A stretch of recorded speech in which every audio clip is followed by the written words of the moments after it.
I do sing our theme song a bit too often to myself, and I realize that nobody else knows what I'm singing. So how do you sing it? How do you sing our theme song?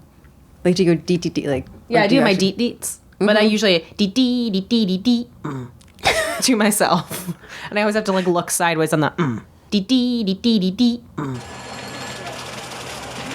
Ready graphics? Ready theme? Cue back. Good evening. For your information tonight. And it's almost the same thing again, because I couldn't think what he would say.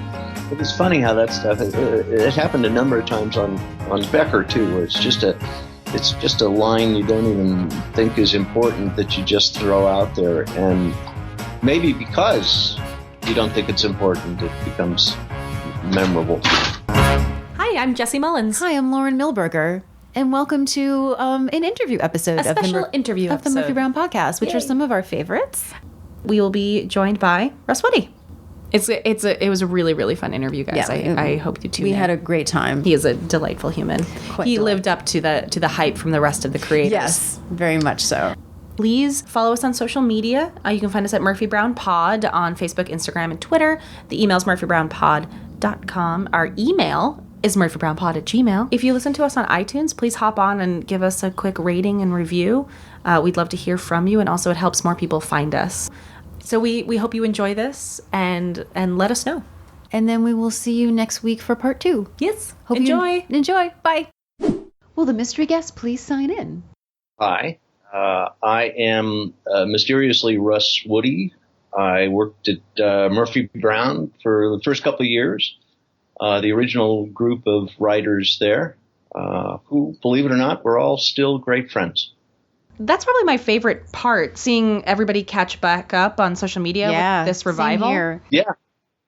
It's kind of happened to you guys, too, because we go long periods without hearing from each other, and then all of a sudden we hear from each other. So, and not all, very, very few I've worked a lot of shows, but very few of them managed to stay as close as we have over the years. It's been a few years, since that we were all done with that show. Yeah, a couple. And that's really the consensus of what we get, which I think is really so lovely, is that everyone that we talk to talks about how close everybody was and how these are all lifelong friendships. And I just think it's a testament to the writers and why the show is a huge hit. Yeah, although I will also say some shows where everybody hates each other, those turn out to be great shows. I mean, we can't knock the Rumors album by Fleetwood Mac. Why? Was that a case of it? Oh, yeah. It was written during turmoil. There's some great articles and pieces about the process. And it's just this genius album because they were all just working through their stuff together. Weren't they all just sleeping with each other? Yeah, it was bad. Wow. I don't know of any of that going on at Murphy Brown. Well, you have another chance to find out. Yeah. Yeah, it'd be a little awkward at this stage of the game, but... Or progressive. Let's bring it out. I'll try hitting on Candace.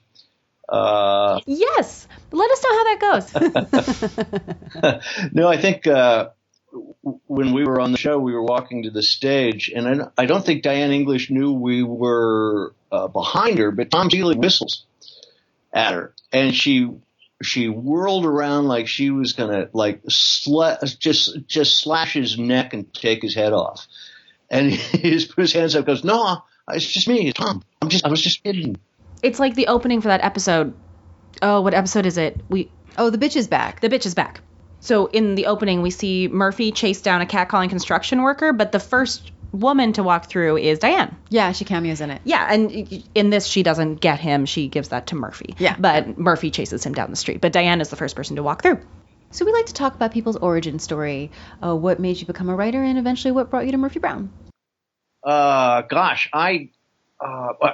father moved around a lot. Our family moved around a lot when I was a kid, and every 2 years, and I hated it. And when you're a kid, you move into an area and you don't know anybody, and so I found that trying to be funny sometimes worked. And there were these guys that I used to ride the bus with to school every day, and they were a couple years older than I, but for some reason, we'd sit in the back of the bus and we'd write out these little, those things where you start a sentence and somebody else has to finish the sentence. We would do that.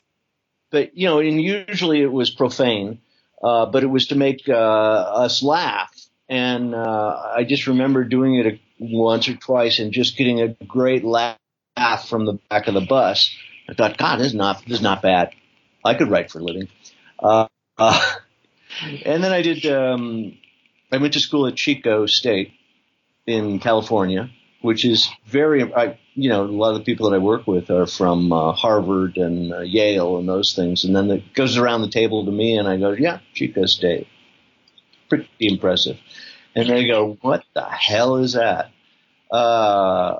I did the intercollegiate speech competition there, and mostly humorous, and so that was kind of a catalyst for writing comedy. The writing has always kind of fascinated me, and it still does all these years later. It's an amazing art form that, I hate to put television and art in the same sentence, but it's an amazing craft that you never ever really get the hang of, though you keep trying.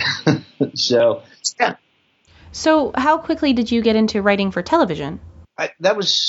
First. When I moved down to Los Angeles from up in Northern California, and then got a job as a production assistant on a couple of shows. Bosom Buddies was one of them. Which was a great show. And Tom Hanks and Peter Scolari are about my age. So that was great fun. And I played poker with Tom Hanks on the weekends and, drive him places. And it was just a blast. And then Family Ties. And then I started writing and trying to sell some stuff, and finally got some notice from a few agents. And I think the first thing I sold was at Benson. Which was Robert Guillaume, the shoot-off from Soap. I was a big Benson fan. I actually used to watch before I even knew what Soap was. Yeah. I was a production assistant there for a season also. Did you run into Steve on set when he was on the show? No, Steve told me that, and I said, and I didn't see it. I wish I had. Jerry Seinfeld was on for a while, for like 3 episodes. Yeah, and they cut him out. Nobody liked him there, and I'm like, the guy's funny. What? He did. He did okay, I guess. He bounced back. Because I was thinking, that's good to know. Because I was thinking he just stumbled and just kind of went off into oblivion. Glad we could update you on that. Oh yeah, mm-hmm. That's good to know, because I thought he was a nice guy. Ted Danson was another. Ted Danson. Oh, I forgot he was in it. It's been a while. He is a tremendous ass. If you know anything about him, he's one of the most vile human beings you could ever have contact with. Just a disgusting human being. Yeah, that's what I hear. The people from The Good Place just keep saying terrible things about him. I just feel so badly for them. He just briefly. We can talk about this later if you want. But I was there for about 5 years at Becker. And my father was sick at the time and dying of ALS. And so my dad would come to the show, started coming to the show every week. And Ted and the rest of the cast and crew just adopted him. It was so every time my dad would come on the stage, Ted would yell, "Woody!" And he'd go over and he'd sit down with my dad, and they'd play. My dad could no longer speak because of the ALS, so he had a machine to help him, and they'd type to each other back and forth, and just the sweetest guy. I would change my sexual lifestyle to be with Ted if that was an option. I don't blame you. He just keeps getting better. Yeah, he is the sweetest, most generous guy. I worked on a show called Good Sports with Ryan O'Neal and Farrah Fawcett. Ryan would finish his part of a scene, and he'd just go over and he had a punching bag set up on stage and just start punching the punching bag while the other actor is trying to act. And Ted, he would be finished with all of his rehearsal. He would be finished with all of his stuff, and he'd go over and he'd watch the other actors finish out the scene or scenes. Just the sweetest guy. Where was I? I did a bunch of shows, and then I was on Slap Maxwell, and I think Diane English read my Slap Maxwell, which was a show with Dabney Coleman. You know, it's funny. I actually remember the commercials. I don't know if I actually watched the show. Yeah, I remember the promos for it when I was a kid. I don't think I ever saw a full episode. That's around the time that I think I have sort of my first memory of television, like 86, 87 or so. Mm-hmm. Right. Well, they were successful then if all you remember is the commercials. That's all. That's really all they want you to do. Marketing. Well, I was a big fan of Dabney Coleman because he was in all these movies that I was too young to see in the theaters in sort of the early 80s. And then by the time they were on cable, Right. I was old enough to watch them all the time, like 9 to 5, Cloak and Dagger. And so as a kid, I went, oh, I know you. Here's someone that I recognize. Yeah, I regularly, when I write, I try to bring back names like Dabney, and I'm constantly shot down by my theater company. They're like, nobody, stop trying to use those old names. Everyone's going to be distracted, like, because nobody uses them anymore. But I'm like, I love it. Just sneak it in. I will. Yeah. No, my dad had his two best friends. They were named Elmer Hornoff and Noel Flecklin. Oh, those are so good. I know, and I've used them several times. So how did you meet Diane? Through my agent who had sent her a copy of the Slap Maxwell script. And I was in Chicago at the time, and my agent said, you got to come out here for this interview. And I said, but I'm in Chicago. And, you know, she said, well, you get on a plane and come back out here. And I said, I don't really like planes. I didn't really like planes at the time. And she browbeat me into it. So I risked my life and got on a plane and came out. And I don't know if Corby was there, but I met Diane. And my agent was saying, you have to take this job. It's going to get Emmys.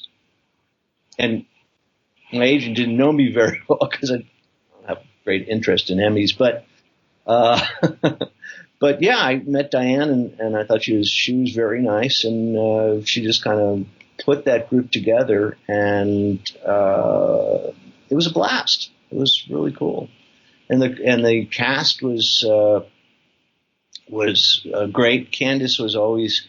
Remember, we had a birthday party for Tom, I think, at Tom Seeley at Candace Bergen's house, and Norm Gunzenhauser, who is one of my dearest friends. Norm has I don't want to say an immature sense of humor, but he has an immature sense of humor. And so he brought some fake dog do and put it in the middle of her living room on the white carpet. And after Candace went through and was a little unsure about it, it got explained to her, she thought it was the funniest thing, because she has a very crude sense of humor. Yeah, no, I've heard that about Candace's sense of humor. Yeah, that's why we love the show. That you're good. No, I remember because Candace was married to Louis Malle at the time, at the beginning of Murphy, and both Gary Danzig and I were enamored with Louis Malle. He was a little short guy with an Inspector Clouseau accent. And so it was the first time, because Louis used to sit up in the audience, and then after the show during pickups, he'd come down onto the stage. And so Gary and I figured we'd go over and meet him. And I thought it'd be kind of funny to act like I was explaining a reverse shot in a pickup for editing to Louis, because this tremendously famous director is. So I said, Louis, even though it looks like Candace is talking to no one here, the camera is on her face, and what they'll do is they'll take that shot and they'll match it with one of Eldon from. Which was shot earlier, which you may remember. And Louis like, I tower over him. So he's looking at me like I'm about to slit his throat. And I realize the joke isn't working. And then Gary steps in and goes, Mr. Ball, I just want you to know that I've been a fan of yours forever. And now there's two guys that are towering over him. And he just takes a couple steps backwards.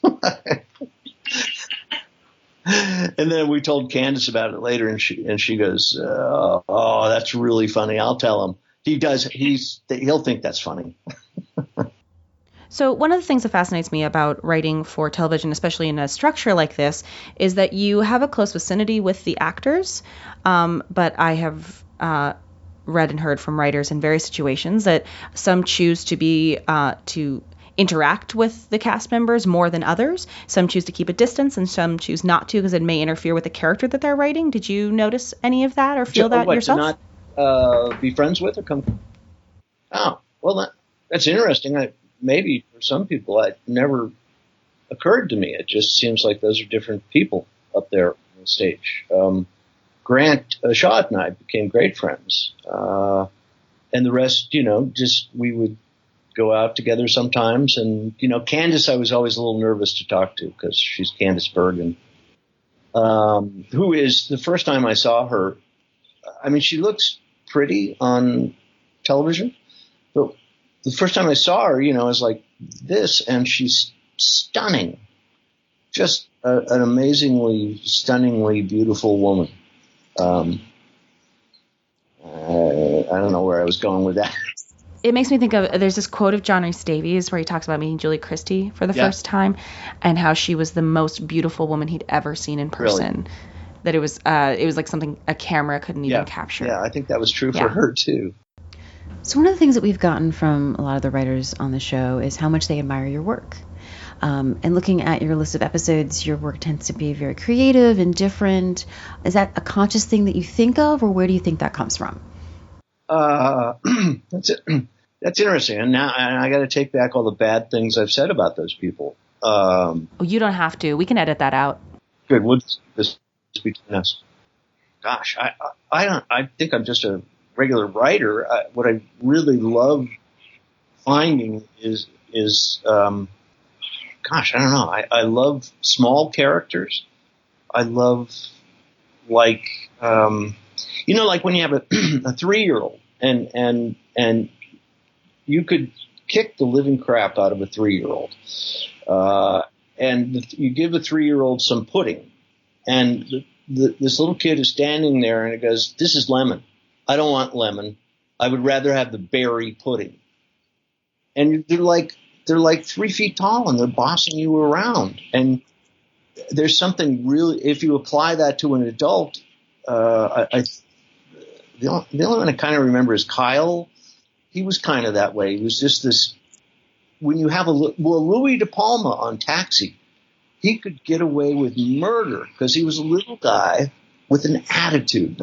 I just love little guys with attitudes. And there are, I don't know, I kind of look at paradigms of characters that are, the first thing as a writer, you guys write, right? Mm-hmm. Yeah. Yeah. You look at other characters and as soon as you crack up, you go backwards and you go, "Oh, wait a minute. Why is that funny to me? What are the dynamics?" And I teach at USC, and that's something we talk about quite a bit. How do you get to a character that's interesting?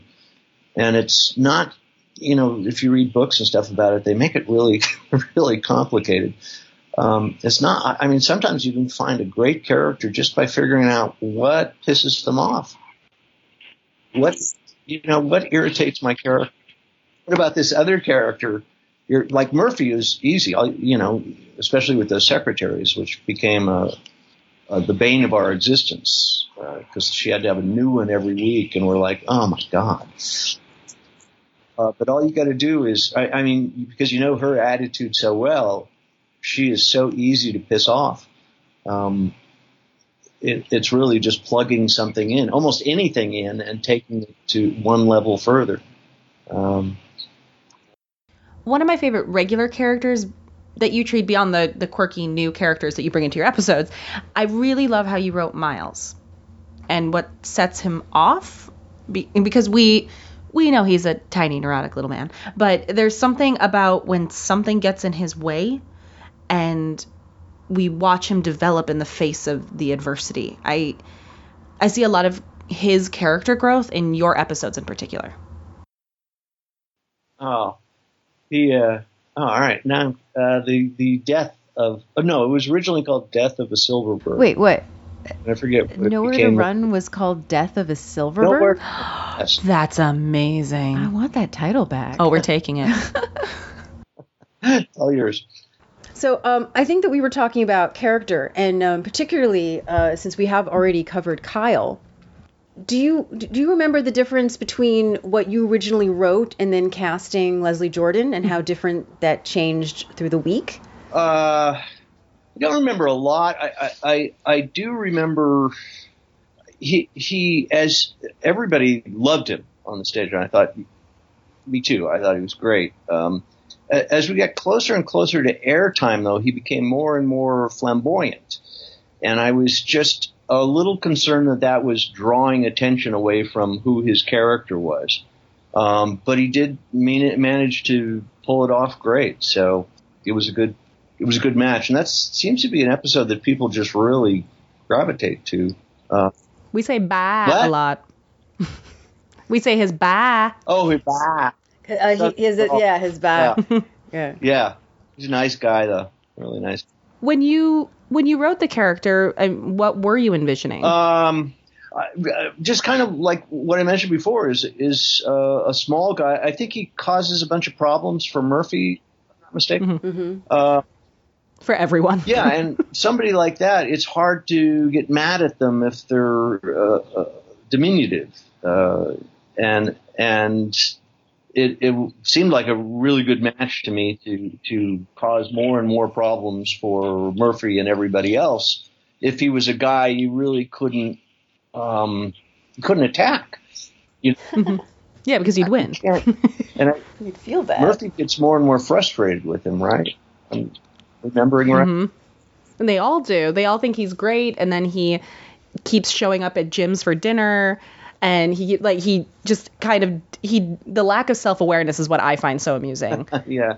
And the good intentions, but complete lack of awareness. But again, that no one wants to be mean to him, Right. because he doesn't mean ill. Yeah. And also, yeah, they could absolutely take him in half a second. Yeah. Yeah. And Grant too. What's his name? Miles. He was one of those characters too that you just saw. Such a good actor, but you just saw in his face he's one of those actors who can play terror behind the facade of everything's fine, and that's always something great to cash in on. Well, and you brought it out very early in Nowhere to Run. Yeah, and that was. I always think, we talk about paradigms. I always think it's really funny to have a innocent third character, somebody who's a victim of a conflict between two other entities, like Murphy and the mobsters. I guess it was mobsters, right? Yeah. They come in conflict with each other, and Miles becomes the victim of that. And Murphy is headstrong, and she's going to go forward and prosecute or go after these guys, and they turn around and threaten his life, right? Yeah, because he's the man in charge. Yeah. Yeah. And they don't want to kill a woman. Yes, yeah, that's the other thing. That's right. They don't kill women. And he is perfect for that, because he's got to pretend that he's not terrified, but he's terrified. Yeah, and he's also, it's still early enough in the series that he's still trying to prove that he can be the boss man. Yeah. Yeah. Yeah. So watching this tiny young man have to go up against mobsters in his first year of working here is just the worst. And we were talking that it's a really sort of great episode at the beginning to establish the relationship between Murphy and Miles, and that it's the scoop moment. Yeah, she really respects him at the end of it. It's really beautiful. Yeah, and that was Diane, because I think, if I'm remembering correctly, I didn't want him to step up and be brave, and I think in the first draft he wasn't, and then in the second draft he finally stepped up to the plate, and he was brave, and could have gone either way, and it turned out great. The way he did. I was kind of working under the philosophy that not everybody steps up in the face of danger, and then he's the average guy. But I think she was probably right. When you talked about the eventually having trouble writing the secretaries because you had to come up with another hijink or something like that for them to go through, were there any of the regular characters that you found more or less difficult to write for? Of the regular characters? I don't know if I wrote anything predominantly Jim, just because he was to my thinking, was very straightforward. Corky had her own proclivities, and she was always very focused on small things in the midst of large things, which I always find kind of funny. Jim was there was some funniness in the stiffness of his character, in that, put him in a situation where people aren't stiff, and it's funny. Who else was? Oh, Joe. Joe was interesting. I never. I think I did write quite a bit of stuff for him, but I don't know. I almost never got the thing where he's supposed to be this daredevil. Do you know? Because I think Diane said that to us like several episodes in, and I was just thinking, he's a daredevil? What?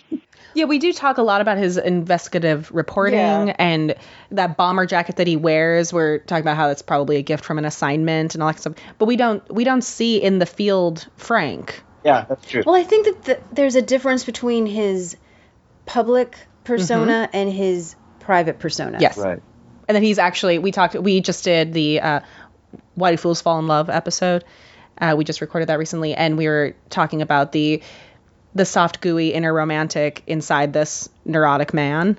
And also the date, the blind date that Murphy puts him on. She's like, he's not at all what I thought. And so we saw that as sort of a clue as to that there may be a difference between what Frank presents on the show than who he is in person. But we don't really see that much. Right. Oh, well, his neuroses, I love. Oh, great.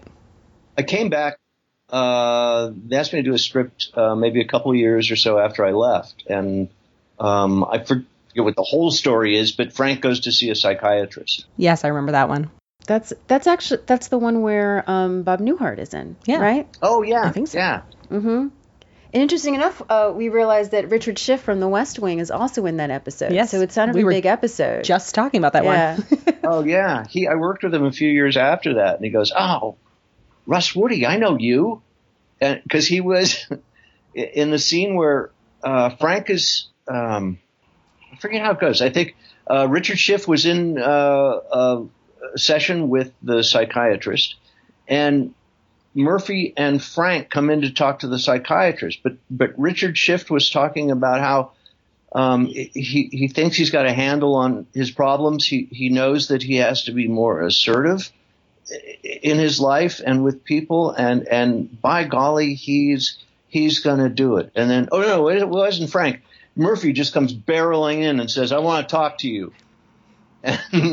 And he just kind of, he starts to say something. She says, "Get out of here." And he goes, okay, all right.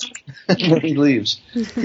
He was very funny. Now, did they ask you to come back to write that specific episode, or they were looking for you to come back and just write one?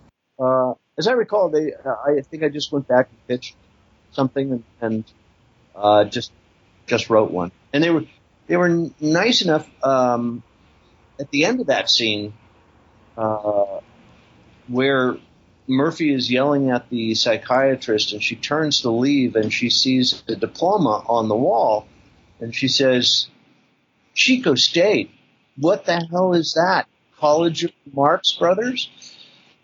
And it's to my alma mater, and they didn't. They had to cut it for time, but they gave me they saved me the cut. So when I used to go up and speak at my old college and pick that up. It just freaked out. That's so cool. That's so much fun. Well, speaking before of diminutive characters, although not really as short as Leslie Jordan, but, I am a big fan of Jerry Gold. Oh, God. And that's a character that you are credited with Right. creating, in which we're about to cover, but will probably drop before this episode drops. It's how you play the game. But also, I thought was interesting is you wrote two of my favorite of the Jerry Gold episodes, which happened to be the beginning of their relationship in Heart of Gold, and the end of their relationship in Seems Like Gold Times. And so I thought perhaps you could talk a bit about creating the character and your thoughts on him, or anything that you can think of. Gosh. You know what? I don't remember that much about him. I think obviously we wanted a love interest for Murphy. And this guy, what is his real name? Jay Thomas. Jay Thomas. Jay Thomas. Very funny guy, but he had a radio show at the same time. So he was doing his radio show during the day and coming to Murphy and rehearsing during that time. But no, I just remember trying to figure out. I think Murphy had one romance before that, and then this guy, Jake. Yeah, just her ex-husband. Yep. And then the blind dates, things like that. But Jake was the only one that was a legitimate romantic obstacle that she was faced. that Miles' brother? no, their Miles' brother is Josh. The J names, it's confusing. All those J names. Yeah. Now, Jake Lowenstein is the man that she married after the DNC, and then it comes back into her life, and they just can't get over He's each Avery's father. Okay. And Avery's father. Oh, all right. There you go. I guess I don't think of Josh because they never really Consummate? Yeah, I guess that's why. You just want to say consummate. It's okay. And I didn't think of his dating because I guess they went on like 2 dates really, and then tried. But that's true. Yeah. So there would have been Jake, Josh, then Jerry. Jake, Josh, and Jerry. No, yeah. So he was sort of I always think like kind of the anti-Murphy. You Yes. know, he was more sort of conservative thoughts, and they always sort of butted heads and had this sort of volatile relationship. And I believe we just created him by going to the opposite sides of Murphy. And that always makes for an interesting relationship. Minus the loud opinions. They both had that. Yes. Yeah. But he was good. I can't tell you that much more about him. It's all the drugs. Yeah, they take their toll eventually. Well, before you had mentioned that you like to sort of, put in little small things. I don't know if you remember, but in Jerry's last episode, his wife is Norm's last name backwards. Oh, is that right? I assume that you did that on purpose. It's Hausengutzer, or it sounds like it a little bit. And then you hear one person laughing in the background. And I remember not getting it until You saw Guns N' Hauser? until we were emailing Norm, and I looked at the spelling for some reason. I went, oh, that's Jerry's wife's last name. It's backwards. And particularly when he said you guys were good friends. So It was, yeah. it's a nice little joke. I love stuff like that. I love little winks and in jokes. Yeah. Norm's. I'll tell you a Norm story that's great. Please do. Yeah. Remember when there was the video that went viral it was in the 90s. Who was the actor, Kath? Do you remember? I'm good at this game. Good looking guy who was on Parks and Recreation later. Rob Lowe? Rob Lowe. There was a video that went viral of Rob Lowe. And Oh, you mean with the teenage girls? yeah. Yeah. Yeah. Mm-hmm. Everyone was trying to acquire it and see what this thing was. And one day Norm came in and he says, guess what this is? We go, what? And he goes, guess. And we go, Rob Lowe? And he nods and he puts it in the machine, and we watch, and it's a lockdown camera on a bed, and a man and a woman talking to each other, and you see the man kind of walk across. We didn't know what the video was, so you see a man kind of cross in front of the camera, and it probably goes for about 10 minutes or so. And then finally Norm's face comes up into the camera and goes, "Hello!" Stop. Everybody was suckered in.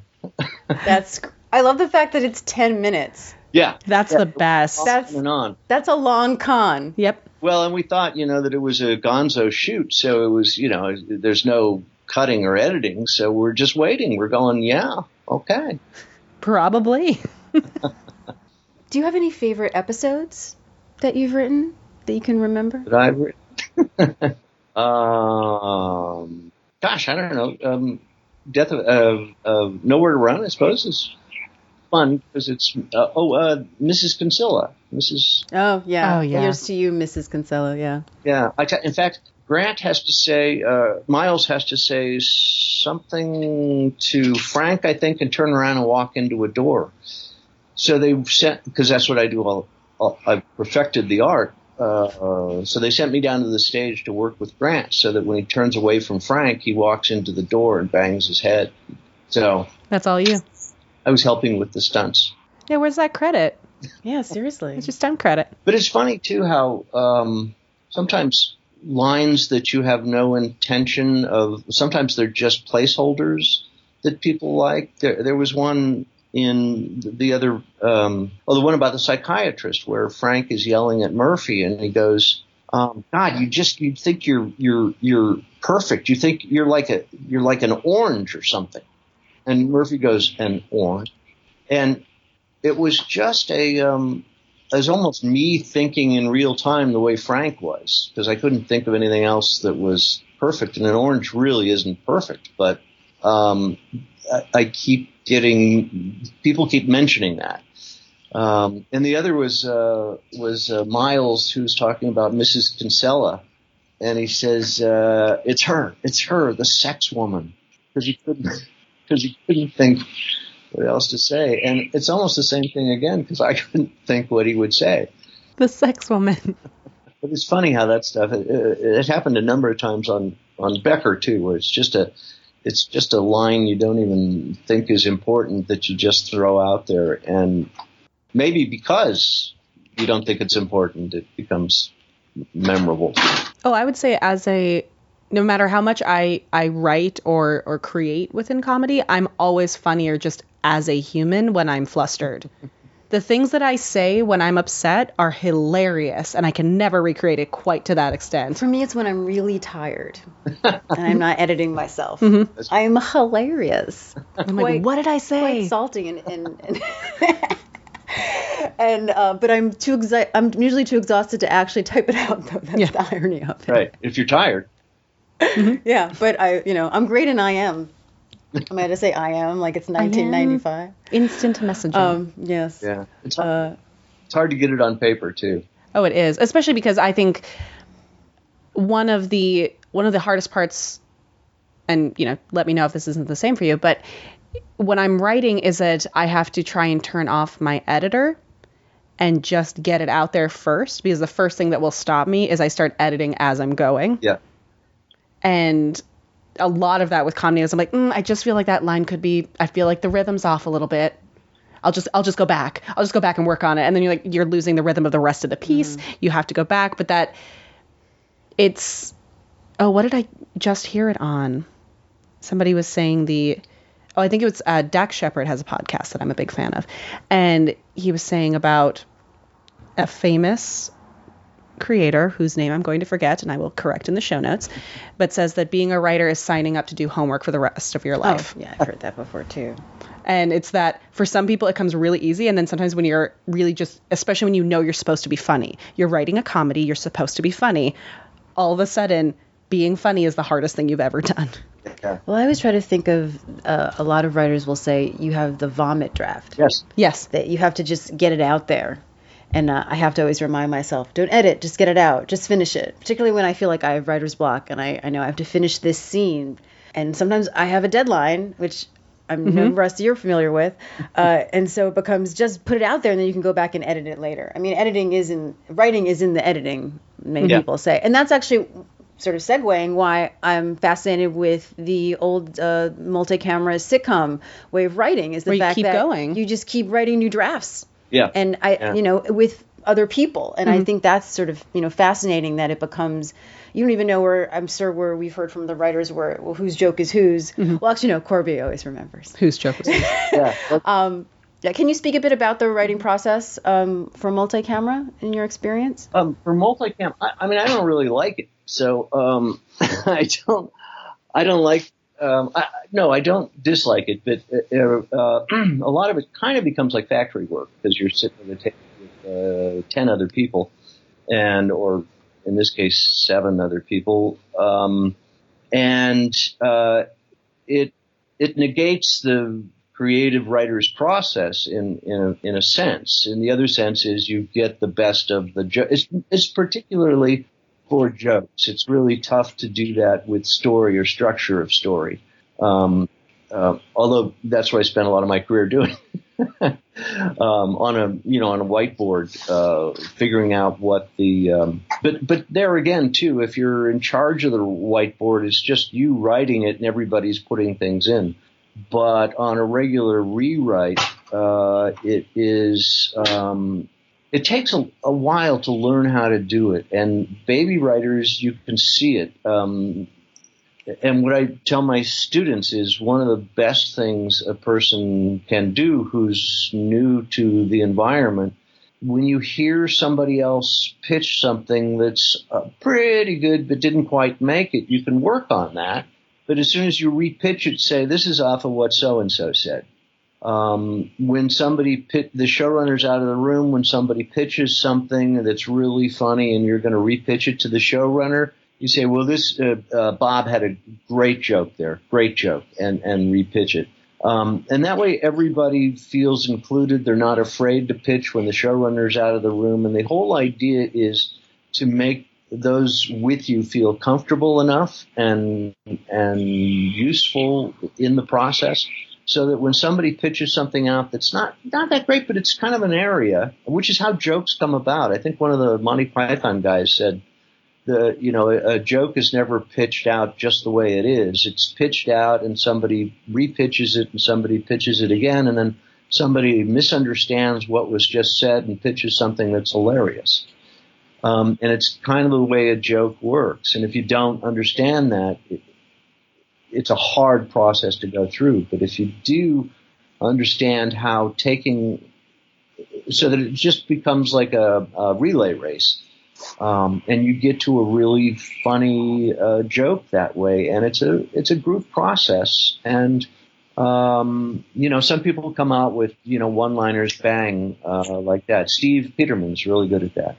And I've worked with people who are absolute geniuses at that, I've never laughed so hard. Mike Markowitz is a guy I worked with at Becker who just has an encyclopedic mind, and they just come out with these bang, bang, bang. But the rest is hard won. And you're right, too, about not editing. I mean, I call it left brain, right brain stuff, and you have to flip back and forth and get used to flipping back and forth. When you're coming up with the story, it's left brain is the creative one? No, right brain. Left-handed right brain. Okay. Is the creative, and the analytical is your left brain. I've been using the wrong one. No, you use the right side of your brain to come up with a story. You go crazy places. There's no limits. There's no judgment. You just go. And you come up with 30 things that are crap. And in there somewhere, there's something that's pretty good. Then you switch to your left side of your brain, and you take that idea and you organize it. You put the most emotional part of the story at a certain part in the script or in the outline or on the whiteboard, and then you build to it, and then you build away from it. And then when you get to your first draft, you switch to the other side of your brain, the right side of your brain, and you just write. You follow the dots, but you just write without judging. And then you flip back again to the left side once you finish your first draft. And it's so much easier to write or rewrite a draft after it's been written. So there always has to be a first draft. Yeah, you can't true. have the second until you get that first one out there. No, I know you also worked on the middle, and Corby was telling us in email how that writing process was very different. Was that something that you liked better? That was, maybe you can speak a little bit the differences. That was single camera. So single camera generally, the room works different in that you're not working on that week's script that week. The script that is on the stage or on location being shot is there. It's done. And so they're shooting it all week. So you're in the room or you're off writing a script, and there are no real deadlines for you except, getting your draft of the script in. So I kind of like that process better than multicam, because multicam is during the week when you're trying to get scripts off the ground for next week, the week following, and stories for the weeks following that. During that week, you also have to do a rewrite on Monday night of this particular week's script. Monday, Tuesday, Wednesday, and then Thursday you can usually work on your own stuff, and then Friday is when they shoot it. So it's a tremendous amount of work. And what I love is, and I mean that facetiously, is after a hiatus, because writers stay during the hiatus. It's usually about a week, and writers stay there and try and catch up. And the actors come back from the Bahamas or Hawaii or wherever the hell they've gone, and they go, "So how was your break?" Oh. And you go, Yeah. It was in the writer's room. Why the hell? You know what? We've been through this. Just We've talked about this. Dee dee dee dee dee dee.